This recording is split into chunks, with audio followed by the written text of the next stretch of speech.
So I'm here with Andy Langer from KGSR in Austin, and you're one of the most influential stations, certainly in the area, for helping develop and break new talent.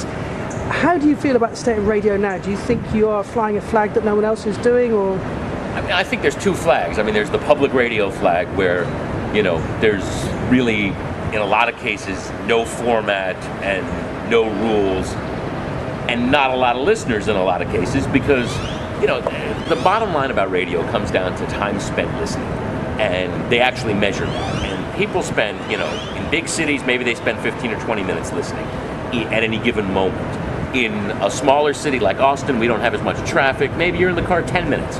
The idea, and this goes back to Top 40 Radio, to the creation of Top 40 Radio. The idea is, if you're only in the car 10 minutes, the conventional wisdom is they want you to hear something that you like and that you're familiar with, at least at some point during that time that you're listening. And what they figured out years ago with Top 40 Radio is the more you repeat the same songs, the more likely it is that you get into the car or go into your home and hear a song you're familiar with, enjoy, and like. And the magic number is 40, that if they just rotate the same 40 songs, the chances are good you're going to get in the car and hear that thing. Now, public radio, for the most part, they don't, you know, use that theorem, and it's a little more hit or miss, both in the quality of the programming and in whether or not you're going to like or recognize the song that you're hearing.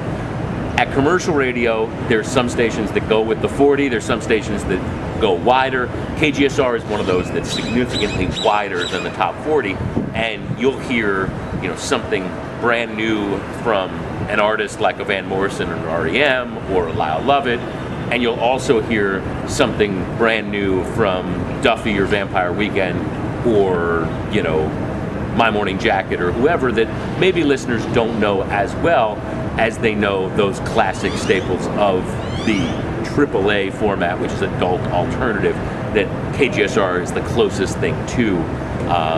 And it became, you know, apparent early on in KGSR's history. I wasn't there at this point, but this is a station with listeners who genuinely want to be challenged and want to be exposed to new music.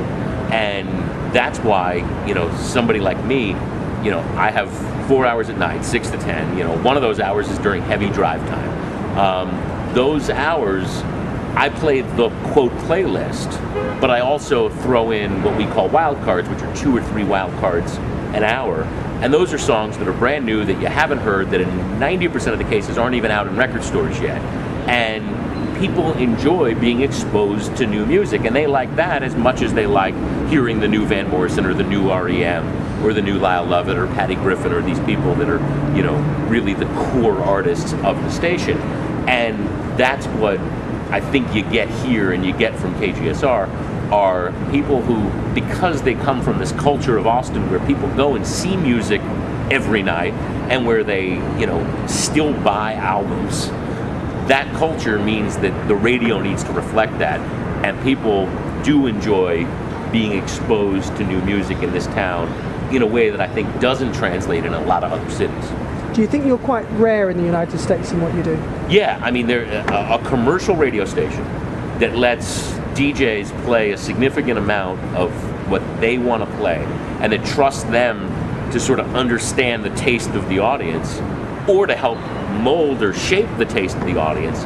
That's something that a lot of people don't do, simply because it's a gamble that your audience is going to respond to that. And, you know, ultimately it's about advertising, it's about the ratings, you know, and if you can keep those things in place, the advertising and the ratings, then you have a little more leeway. And KGSR is such an institution here that the sort of advertising and ratings take care of themselves, and you can then sort of gamble, quote, gamble with the music itself.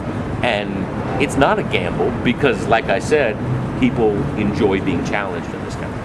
What do you think the future of radio is with the advent of internet radio, satellite radio, time-shifted radio via podcasts, radio delivered via mobile phones, or whatever the future holds? Do you think radio has to rethink how it strategizes and gives music to people? I think there's always going to be people that want to get in the car and hear those songs they know, and whether they get that from satellite or HD radio or however it is, radio isn't going to go away. The idea that there's somebody playing songs and then back announcing them, tell you what you've heard, or maybe it's just the little console that tells you what you heard. But the idea that people are going to be exposed, whether it's on the internet or whether it's in their car or whether it's HD, that's not going away. The bigger question is, how do you do that with advertisers? How do you figure out the ratings for some of these things that there's not even ratings models for?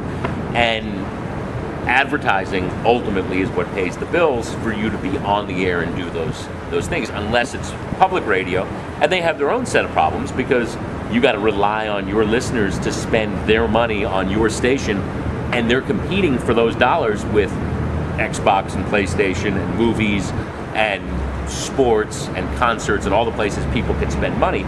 So all of these different models have different shortcomings, and whether or not, one ultimately comes out of this and prevails, or whether the radio listener is just splintered, or radio listening is splintered across so many platforms, the idea of radio, just like the idea of music, the music business is in trouble, but music's not going anywhere. People are always going to be singing songs, recording them, playing them for people.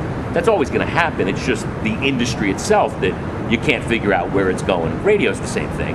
And, radio has survived so far the shrinkage of the music industry itself. So I think, the future may not be bright, but it's definitely different. Okay. And Andy, one final thing. 2008, we've got lots of new artists coming through, a lot of new British artists that are making waves in the States, brand new acts that people won't have heard of yet, but you think are going to do well this year. Well, I think people have obviously, in your part of the world, heard of Duffy. Obviously, people are very excited about her here, just based on her success overseas. And obviously, we're going to be late to that party, but she clearly wants to break America, as do so many acts from Europe that are, come here and focus both at South by Southwest and at the major festivals over the summer on, quote, breaking America. I'm interested in Lightspeed Champion, who came here to make his record and was obviously in Test Icicles over there and didn't make an impact here in America. So he's basically reinvented himself as Lightspeed Champion. And it's a really interesting record, whether it's too complex or too obtuse for American audiences, we're going to have to see. And do you think there is a fine line between what can be a European massive hit and what the American public will accept? Yeah, there's absolutely a fine line. Find me two guys here that know anything about the streets. You know what I mean? Like, that's something that didn't translate here, because it was all slang, because it was all Cockney, because it just wasn't our experience. And, those are great records, and he's obviously a gifted storyteller, but we're going to take Eminem over Mike Skinner every time, because Eminem, for better or worse, is speaking our version of English, and it really does make a difference. And I think probably that Kate Nash is the same thing. It just doesn't work here because that's not our experience. And yeah, they're breakup songs, but they're breakup songs told with just enough slang that it doesn't quite work here. And I think, there'll be a core of people that get it, that want it. But I think in terms of some kind of massive breakthrough, you need to be as sort of middle of the road as a KT Tunstall or a James Blunt or whoever, where you're from isn't as important as the fact that it goes down easy. Andy, thank you very much indeed. You got it.